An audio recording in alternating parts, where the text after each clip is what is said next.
राधे मेरी स्वामिनी मैं राधे की दास, जन्म जन्म मोहि दीजियो श्री वृंदावन वास। राधे राधे साथियों, जय श्री कृष्णा। आज हम हैं श्री धाम वृंदावन के श्री राधा दामोदर मंदिर में। तो एक अद्भुत झांकी आप दर्शन कीजिए राधा दामोदर मंदिर के। अब यहाँ अभी अभी आरती होकर चुकी है, आरती का आनंद लिया हमने। उसके बाद ये पुजारी जी ठाकुर जी का पसीना पोंछ रहे हैं। कहते हैं कि आरती के बाद गर्माहट होती है तो उससे ठाकुर जी परेशान हो जाते हैं, तो इस तरह से पसीना पोंछा जाता है ठाकुर जी का। ये बहुत ही एक अद्भुत मंदिर है। यहाँ रूप सनातन नाम के एक संत हुए और उन्होंने गिरिराज की परिक्रमा की हर पूर्णमासी को, और जब वो असमर्थ हो गए परिक्रमा करने में तो ठाकुर जी ने उन्हें दर्शन दिए, उनको पत्थर पर चरण चिन्ह अंकित करके दिया। तो उसकी 4 परिक्रमा करने से गिरिराज की परिक्रमा का महत्व होता है। तो अब वो आप इस मंदिर की यदि 4 परिक्रमा करेंगे तो आपको गिरिराज जी की परिक्रमा का फल मिलेगा। तो आप जब कभी वृंदावन जाएं तो राधा दामोदर के मंदिर अवश्य जाएं और मंदिर की 4 परिक्रमा अवश्य करें। अब पहुंच गए हैं साथियों हम लोग श्री राधा रमन लाल जी के मंदिर में। बोलिए श्री राधा रमन लाल की जय। तो राधा रमन जी के मंदिर में हम लोग पहुंचे हैं श्री भट्ट गोपाल जी की समाधि पर। भट्ट गोपाल जी एक परम संत हुए थे। तो ये जो मंदिर है वो राधा रमन जी के कैंपस के अंदर ही है, भट्ट गोपाल जी की समाधि। तो इन्होंने 11 शालिग्राम की पूजा की थी भट्ट गोपाल जी ने। तो कहते हैं कि राधा रमन जी ने इनको दर्शन दिए। तो 11 शालिग्राम में किसी ने पोशाक इनको प्रदान की।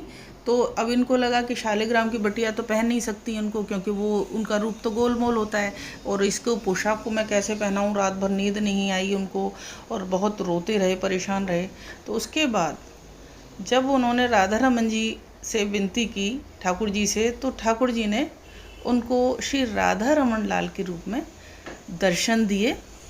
तो ये श्री भट्ट गोपाल जी वही संत हैं कि उसमें से एक शालिग्राम की बटिया में से श्री राधा रमन लाल प्रकट हो गए।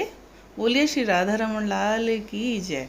तो ये वही संत हैं जिन्होंने श्री राधा रमन लाल को अपनी सेवा के भाव से प्रकट किया। ये देखिए श्री भट्ट गोपाल जी की समाधि श्री राधा रमन लाल के मंदिर में। ये देखिए राधा रमन लाल जी के दर्शन, ये उस शालिग्राम की बटिया से ही प्रकट हुए। ये वही बिल्कुल नेचुरल प्रकट है राधा रमन जी का। इनको मूर्ति कहना तो व्यर्थ है, इनको मूर्ति कहना बिल्कुल भी गलत है। ये तो साक्षात श्री कृष्ण का रूप है। ये देखिए श्री राधा रमन लाल जी के दर्शन कीजिए। अप्रतिम, अद्भुत, बहुत ही सुंदर। ये देखिए कितने सुंदर राधा रमन जी। अब साथियों हम लोग हैं श्री जी कुंज वृंदावन। ये श्री जी कुंज, वहाँ तो राधा रानी और कृष्ण जी के नाम पे ही मंदिरों के नाम रखे जाते हैं। ये एक मंदिर है जिसका नाम है श्री जी मंदिर।